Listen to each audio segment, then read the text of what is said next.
Bonjour à tous et bienvenue sur Loclass TV, la chaîne où on review l'intégralité des épisodes de Pokémon. Parce que t'as Loclass ou t'as pas Loclass. 148e épisode, échange et mélange. Les héros arrivent dans une ville où un festival d'échange est organisé. Ils vont essayer d'aider un garçon qui veut échanger son Culbutoke.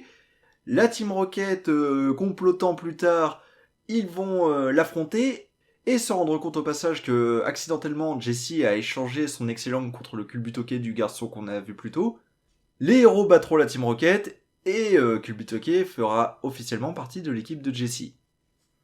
Alors, épisode qui introduit un personnage relativement important, un personnage un peu iconique de l'animé, et qui reste vraiment sur la longueur, presque aussi important en tant que Pokémon que Pikachu et Meowth, Culbutoke, personnage qui est très très marrant, qui est une espèce de comic relief de répétition, et son caractère est bien présenté, mais l'épisode, j'ai quand même quelques petits soucis avec. Déjà, le premier, et c'est peut-être un souci pas tant sur le fond de l'épisode que plus moral, les échanges dans Pokémon, surtout dans cet épisode, je trouve qu'ils ont un côté un peu malsain. On insiste bien sur l'importance de l'amitié entre les Pokémon et tout ça, et là on voit plein de dresseurs qui sont prêts à échanger leurs Pokémon contre n'importe lequel, le premier venu, presque sans en avoir rien à faire du Pokémon qu'ils vont avoir en échange.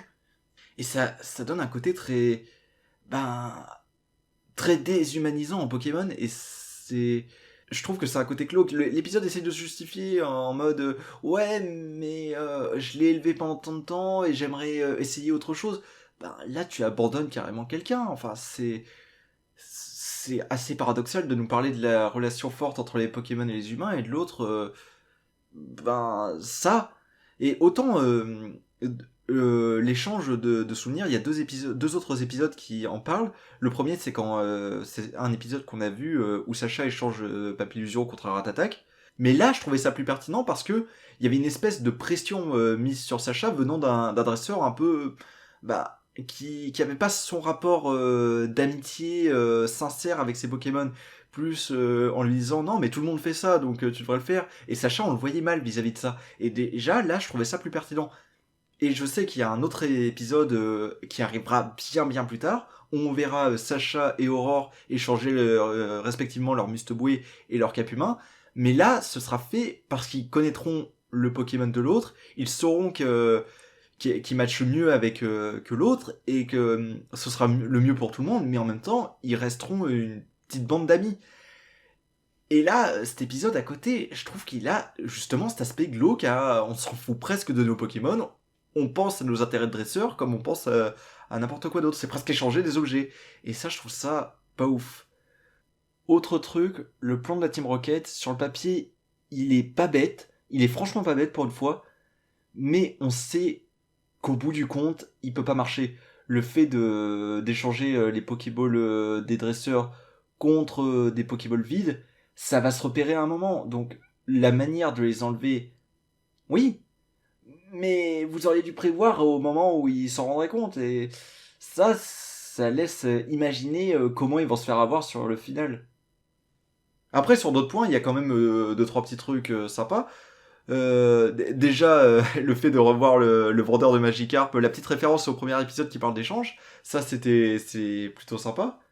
Bon, il y a quelques petites stupidités ça et là, genre le groupe que la Team Rocket a escroqué, qui, quand ils sont capturés, ne pensent pas à appeler leur Pokémon pour aller combattre la Team Rocket. Par contre, ils arrivent à tous sortir leur Tauros au moment où Sacha leur dit de sortir leur Tauros. Ouais.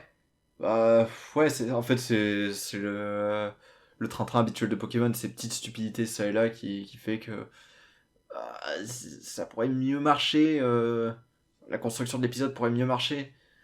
Mais bon, après, l'épisode se suit malgré tout, on va dire qu'il y a deux, trois vannes, deux, trois petits...